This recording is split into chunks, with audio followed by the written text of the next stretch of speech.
Alors, guys, j'espère que vous allez bien. Vous savez, on fait toutes des erreurs, surtout que ce soit au travail, n'importe où, on fait des petites erreurs.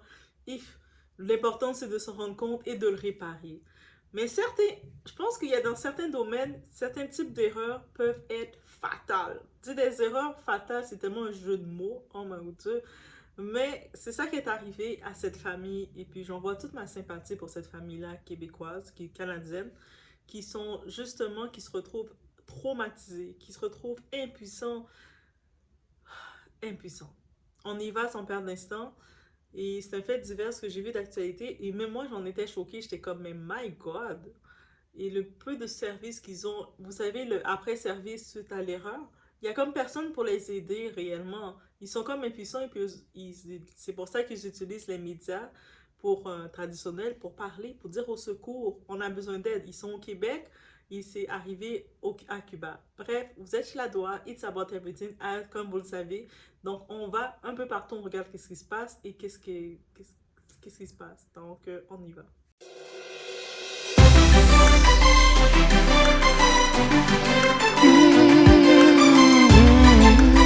Ok, si on y va dans la circonstance, la mise en situation, c'est une famille, un papa, un monsieur d'une cinquantaine ou soixantaine d'années avec sa famille. Ils ont fait un voyage familial pour aller à Varadero, à Cuba. Et c'était vraiment un voyage familial. Il y a la fille Myriam son papa, même quand il signe, vous savez, le passeport qu'on vous signez comme personne.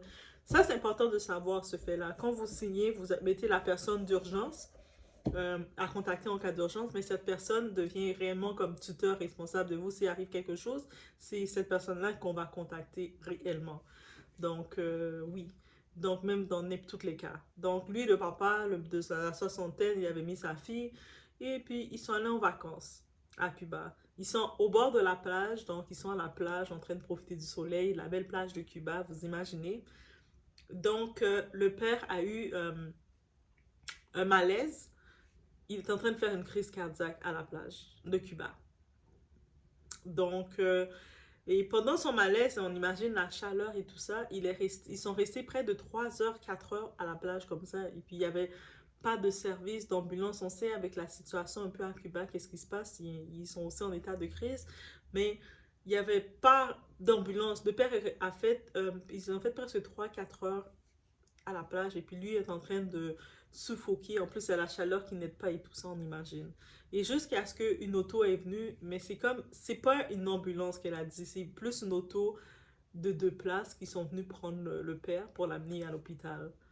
Donc, et puis le reste de la famille devait juste suivre le père parce c'est pas une ambulance où il y avait de la place qu'on pouvait l'accompagner.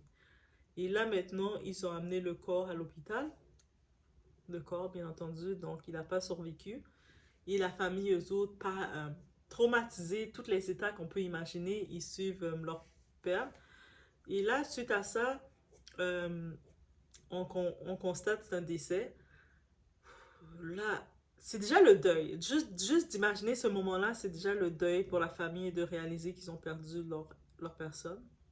Que ce soit Myriam qui a perdu son papa, la famille en tant que telle, ils s'étaient venus s'amuser, profiter des vacances, sortir du climat canadien. Et ça arrive. Et là, ils sont en train de faire les démarches de rapatriement. Donc, eux autres, ils doivent retourner au Québec. Mais bien entendu, ils ramènent le corps aussi avec eux pour faire les funérailles et tout ça. C'est le dernier moment de leur papa, de monsieur. Et là, maintenant, dans les démarches, dans tout ça, on sait que c'est Myriam qui avait signé, il avait signé le nom de sa fille. Donc, c'est sa fille qui devenait un petit peu responsable. Et ils ont payé les frais, ils ont payé des coûts de rapatriement, c'est 10 000 $.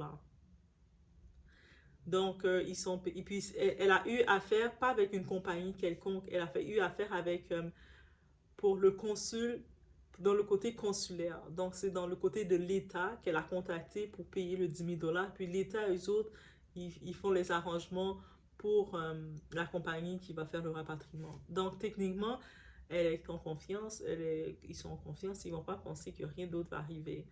Et là, eux autres sont au Québec, ils attendent le corps pour pouvoir faire le tout. Le corps arrive, alors grosse surprise, c'est pas le corps de leur père. Tu sais, leur père a une soixantaine d'années, il n'a pas de cheveux sur sa tête, Et là, ils voient le corps de quelqu'un, de monsieur qui a 20 ans de moins, peut-être une quarantaine d'années, qui a des cheveux, qui a des tatouages, qui est originaire, qui est russe, qui est pas du tout leur père. Donc, c'est comme dans les corps qu'ils ont pris, mais c'est pas du tout leur père. C'est pas comme si c'était similaire, là. C'est pas du tout leur père. Les autres sont comme, mais non, c'est pas lui notre père, là. Par contre, quand ils ont reçu le corps, ils ont reçu avec tous les documents de leur père. Donc, ils arrivent, ils regardent le corps pour arranger le corps, j'imagine, pour les funérailles, mettre le costume et tout. Et ils voient que c'est pas leur père, donc ils ne peuvent pas l'enterrer. On veut le corps. Donnez-moi le corps de notre père. Et là, ça commence la bataille psychologique. La bataille, on peut même pas imaginer le combat qu'ils sont. Le désemparement.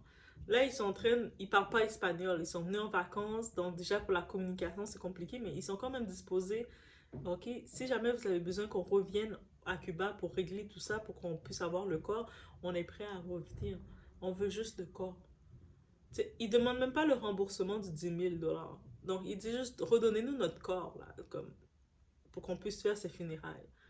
Et là, c'est les communications, zéro. Comme il y a zéro communication aussi, s'il y en a très peu de communication, comme les peu de communication qu'ils ont eu par exemple avec le consul, dans le consulaire, c'est, ils ont dit c'est pas de leur faute, mais, mais vous avez eu l'argent, comme, vous étiez, vous avez eu le 10 000 $ en poche.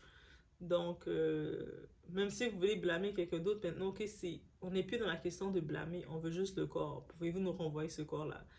Et c'est sûr aussi, qu'est-ce qu'il faut ajouter comme détail dans ce fait divers? Eux autres, quand ils ont vu que c'est pas le bon corps, ils ont fait retourner le corps à Cuba, parce qu'il y a souvent une famille qui pleure pour son corps. Ils ont dit maintenant, on retourne le corps, envoyez-nous le bon corps. Et eux autres, ils savent pas il est où maintenant. C'est comme, on sait plus. On sait pas. Plus de nouvelles, ils sont en attente, désespoir. Donc c'est comme si c'est un deuil qui peut pas être fait, achevé, complété complètement parce que tu peux même pas enterrer la personne et tu te demandes qu'est-ce qui se passe. Et là, elle essaie d'avoir des ressources et où avoir des ressources dans un cas comme ça nous fait tellement réfléchir. Tu sais, on est toutes là pour se faire des petites vacances en famille, profiter de tout. Mais des fois, on pense pas aux petits détails qui peuvent arriver, qu'il nous arrive quelque chose, qu'on est en déplacement, et ces détails-là. Et c'est un fait divers d'actualité, mais ça nous fait réfléchir à tout ça, là. Ça nous fait réellement réfléchir à tout ça. Donc, que ce soit quand vous dites, oh, on va aller voyager, voyager, mais oui, c'est beau, mais il faut aussi préparer les assurances pour le rapatriement. C'est sûr que la fille, souvent, elle a géré de tout avec sa famille, mais il y a toutes les causes qui viennent derrière, et puis derrière, il n'y a pas de remboursement. Donc, c'est choquant, c'est complètement choquant. Et le plus choquant face à cette erreur, parce que oui, l'erreur est humaine, on fait toutes des erreurs. Peut-être qu'ils se sont en effet trompés de corps et puis le corps, ils l'ont mis quelque part d'autre, mais là, ils l'ont mis où? Est-ce qu'ils sont au courant eux-mêmes? Donc, je pense que c'est vraiment une erreur, mais c'est le côté, c'est par courriel qu'elle reçoit des communications avec eux. Imaginez le stress qu'elle a, la peine qu'elle a. Elle peut même pas complètement faire son deuil de son père parce que là, elle est dans le stress pour enterrer le père. Ça veut dire que tant qu'elle n'a pas passé cette étape-là, elle reste dans ce stress de redonnez-nous juste le corps. Et puis dans sa demande, vraiment, qu'est-ce qu'on retient? Elle ne demande pas d'argent, de remboursement de l'argent, quoi que ce soit. Elle dit juste, elle ne demande pas de rabais, rien du tout. Juste redonnez-nous le corps pour qu'on puisse l'enterrer. Et c'est triste. Guys, c'est tellement... Quand j'ai vu ce fait-là, j'ai fait, oh my God, c'est quoi les chances que une erreur comme ça puisse arriver? Donc, on n'entend pas ça souvent, mais ça peut arriver. Et des fois, on dit des fois, ça tombe sur quelqu'un, mais c'est tombé sur eux, malheureusement. Donc, tout ce qu'on peut les souhaiter, qu'ils puissent au moins retrouver le corps de leur père, de leur bien-aimé, pour pouvoir faire l'enterrement, les funérailles, et au moins débuter leur deuil. Parce que là, ils peuvent même pas réellement débuter leur deuil. Le corps est quelque part, à Cuba. Donc, c'est tellement triste, guys. Donc, sinon, je vous dirais, même en pensant voyager, parce que, tu sais, la mort peut arriver à tout le monde. Même en imaginant voyager, quoi que ce soit, faut toujours prévoir des plans. Faut toujours prévoir des plans d'assurance, des plans quoi que ce soit. Je dis pas qu'ils n'ont pas rien préparé de tout ça, mais là, quand on regarde ça, il faut aussi prévoir tout peut arriver. Donc, on comprend qu'ils étaient à la plage de Varadero, où il y a des très belles plages à Cuba, en train de profiter d'un moment familial, parce que ça semblait être un voyage familial, la fille, le père, la maman, toute la famille. Donc, tout est arrivé si vite. Euh, et là, ils se sont retrouvés à la plage, il n'y avait pas de système et tout. Et non plus, c'est important de laisser savoir, comme je sais beaucoup, j'ai vu rapidement dans les commentaires, vous savez, j'aime ça regarder, le monde disait Oh my god, c'est comme ça à Cuba, Cuba, c'est. Non, c'est pas Cuba le problème, ça aurait pu être n'importe où, je pense que oui, cette situation, dépendant. Mais c'est sûr que, oui, avec la conjoncture qu'il y a maintenant à Cuba, c'est complexe, il y a beaucoup de pénuries, il y a beaucoup de complications. Peut-être du côté, par exemple, si ils avaient eu la possibilité de faire envoyer une ambulance, mais peut-être qu'ils n'auraient pas perdu le corps parce qu'il y aurait un membre de la famille qui aurait pu embarquer dans l'ambulance et puis ça aurait été plus suivi. Mais tu sais, on ne peut plus vivre avec des si et puis on ne peut pas non plus condamner le pays. Mais c'est tellement triste. Moi, je trouve que c'est tellement triste. Donc, on peut envoyer de l'onde positive. À distance, on envoie de l'onde positive à cette famille qui se retrouve dans tout ça. C'est comme, j'ai même pas de mots pour les dire de qu'est-ce qu'ils doivent ressentir parce que c'est choquant. Donc, qui qu'on peut blâmer? En tant que tel, tout le monde s'envoie la balle. Ah, c'est la faute des contracteurs, c'est la faute de ci, c'est la faute. Mais en vrai, de vrai, c'est. On n'a plus le temps de regarder c'est la faute de qui. Juste envoyer le corps, après on va savoir c'est la faute de qui. Rendu là, c'est ça. Et c'est gros. Je vous laisse sur ce, guys. Faites attention à vous. Vous parlez de cette histoire-là, des vacances à Cuba qui ont tourné au cauchemar. C'est ce que vit une famille de Laval, dont le père de famille est décédé le mois dernier pendant un séjour à Varadero. Et puis c'est une histoire qui ne s'arrête pas là. On apprend dans le Journal de Montréal que vendredi dernier, la famille a eu le choc de découvrir que la dépouille rapatriée de Cuba n'était pas celle du père, mais bien d'un inconnu. J'en parle donc avec la fille du défunt, Myriam Jarjour. Bonjour Myriam. Bonjour. Mes condoléances tout d'abord. Racontez-nous comment ça s'est produit en fait. Donc c'est dans les derniers jours que vous avez reçu la dépouille d'un parfait inconnu ici au Canada? Oui, c'était un différent c'est même pas ressemble à mon père. C'est avec des cheveux. Mon père n'a pas de cheveux, avec des tatous. Il est moins jeune de mon père de 20 ans. Et il est russe. Et là, ils ont pris le corps le personne russe et s'est retourné. Et jusqu'à là, on ne sait pas il est où, mon père. Donc, vous avez reçu la dépouille pour laquelle vous avez payé le rapatriement jusqu'ici au Canada, 10 000 $. Et cette dépouille est accompagnée des papiers officiels de votre père. Oui. Mais c'est un homme d'origine russe. Oui. Et là, vous avez fait des démarches auprès de l'ambassade canadienne, auprès de l'Affaires mondiale Canada. Qu'est-ce qu'on vous répond? Ils n'ont rien répondu encore. Ils ont dit ils ont commencé de prendre en charge. Il va essayer de contacter le consulat Cuba, mais jusqu'à là, on n'a aucune réponse. J'ai aucune idée. Vous n'avez aucune réponse de la part du gouvernement canadien. Est-ce que vous avez fait des démarches auprès des autorités à Cuba pour comprendre, essayer de voir ce qui s'est passé? Nous, on a commencé avec ici au Canada parce que moi, quand j'ai payé 10 000 $, j'ai payé aux gestions de cas consulaires. C'est pas avec les compagnies qui transfèrent. Non, on paye aux gestions de cas consulaires. Et les gestions de cas, ils ont pris l'argent, ils ont payé pour la compagnie qui va transférer le corps, qui s'appelle Assistour.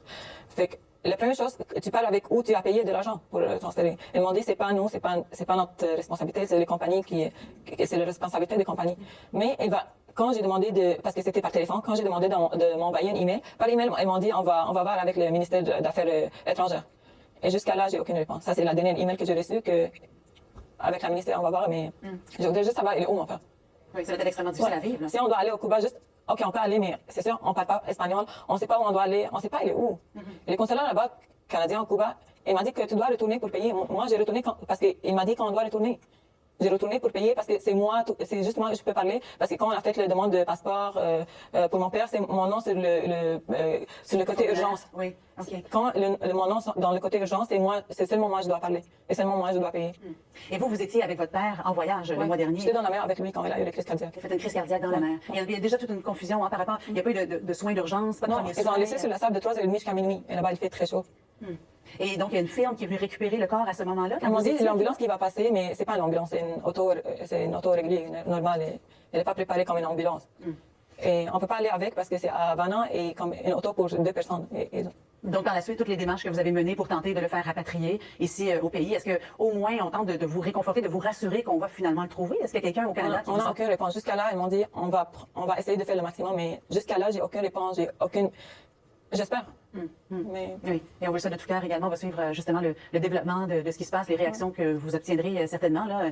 Je ne peux pas croire que vous n'aurez pas de réponse à cette question-là. Merci beaucoup d'être venu nous en parler. Merci. Et nos condoléances à vous et à toute votre famille. Merci.